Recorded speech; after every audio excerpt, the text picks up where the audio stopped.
रिवायत है कि हजरत दाऊद अलैहिस्सलाम की कौम के लगभग 70,000 लोग अकाबा के पास समुद्र के किनारे स्थित एला नाम के गांव में रहते थे। ये लोग बड़ी फराखी, नेमतों और खुशहाली की जिंदगी गुजार रहे थे। अल्लाह ताला ने इन लोगों की एक खास तरह से परीक्षा ली। शनिवार के दिन मछली का शिकार उन पर हराम कर दिया गया, जबकि हफ्ते के बाकी दिनों में शिकार हलाल था। लेकिन उनकी आजमाइश इस तरह बढ़ा दी गई कि शनिवार के दिन बेशुमार मछलियां किनारे पर आ जाती थीं, जबकि दूसरे दिनों में बिल्कुल भी नजर नहीं आती थीं। इस हालात ने उनकी नीयत को कमजोर कर दिया। इसी दौरान शैतान ने उन्हें एक चाल सिखा दी। उन्होंने समुद्र से छोटी छोटी नालियां खोदकर खुश्क जमीन में कुछ हौज, तालाब बना लिए। शनिवार के दिन जब नालियों के जरिए मछलियां इन हौजों में भर जाती, तो वे नालियों को बंद कर देते। उस दिन वे मछलियों को हाथ नहीं लगाते ताकि शिकार गिना न जाए, लेकिन अगले दिन बड़ी आसानी से उन्हीं फंसी हुई मछलियों को पकड़ लेते। उन्हें यह शैतानी चाल बहुत पसंद आ गई। उन्होंने यह सोचने की जरूरत ही नहीं समझी कि जब मछलियां नालियों और हौजों में फंस गईं, तो वही उनका शिकार बन गईं। और यह ठीक शनिवार के दिन ही हो रहा था, जो उनके लिए हराम था। कुछ समय तक यह चाल चलती रही।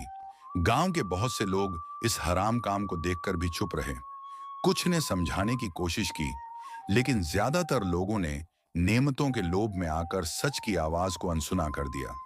धीरे धीरे यह हद से आगे बढ़ गया। खुलेआम, दिन दहाड़े वे लोग शनिवार के दिन भी तालाबों में झांकते, खुशियां मनाते और अगले दिन मछलियां पकड़कर अपनी सियानी चाल पर फख्र करते। उनके दिलों से अल्लाह का खौफ निकलता जा रहा था और उनकी आंखें दुनियावी लालच में जकड़ी जा रही थीं। एक दिन गांव के कुछ नेक और डरने वाले लोगों ने कौम को आखिरी बार चेतावनी दी, अल्लाह का हुक्म मत तोड़ो। ये चालाकी, ये धोखा तुम्हें किसी बड़े आजाब की तरफ ले जा रहा है। लेकिन जवाब में उन्हें ताने मिले, मजाक बनाया गया और कहा गया, तुम तो बस डराते रहते हो, हम तो और भी मालदार बन रहे हैं। उनकी यह दिलेरी, ये गरूर बहुत जल्द उन पर भारी पड़ने वाला था। फिर एक रात आसमान का रंग बदल गया। समुद्र की लहरों में एक अजीब बेचैनी पैदा हो गई। हवा भारी हो चुकी थी, जैसे कोई अदृश्य ताकत उतर रही हो। गांव के कुछ लोग रात में ही डरकर अपने घरों से बाहर निकले, लेकिन जो नजारा उन्होंने देखा वह उनकी रूह तक हिला देने वाला था।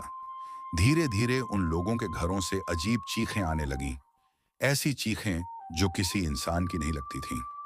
अगली सुबह जब अहले ईमान और नेक, जहां कल तक घमंड से भरी हुई आवाजें थीं, जहां मछलियों के ढेर और धोखे की मुस्कानें थीं, आज वहां टूटी हुई गलियां, बिखरी हुई चीजें और एक ऐसी गहरी उदासी थी जैसे पूरी बस्ती अपनी सांस रोककर खड़ी हो।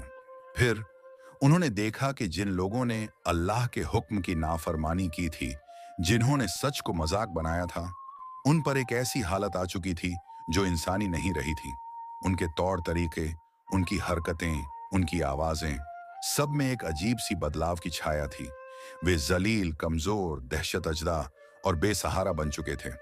एक ऐसी हालत जिसमें इंसान की इज्जत नाम की कोई चीज नहीं बचती। वे इधर उधर भाग रहे थे, छुप रहे थे, डरे हुए, एक दूसरे को पुकारते हुए, मगर अब न उनका रूप पहचाना जा रहा था और न उनकी आवाज। उनके घरों की दीवारें चुपचाप गवाही दे रही थीं कि रात के एक ही पल में किस तरह उनकी पूरी दुनिया बदल गई। गांव के नेकी वालों ने यह मंजर देखा तो उनके दिल कांप उठे, आंखों से आंसू बहने लगे और होंठों से बस यही निकला, यह है नाफरमानी का अंजाम और यह है अल्लाह का फैसला, जिसमें ना जुल्म है न नाइंसाफी। उस दिन वो बस्ती एक अजीम इबरत बन गई और जिन लोगों ने अपने आप को इतना बड़ा समझा था, वह आखिरी इंजाम में सबसे जलील और पस्त छोड़ दिए गए। यह कहानी आज भी हर इंसान को एक चीखती हुई आवाज में याद दिलाती है, नेमतें चालाकी से नहीं, तौबा और फर्मा बरदारी से कायम रहती हैं।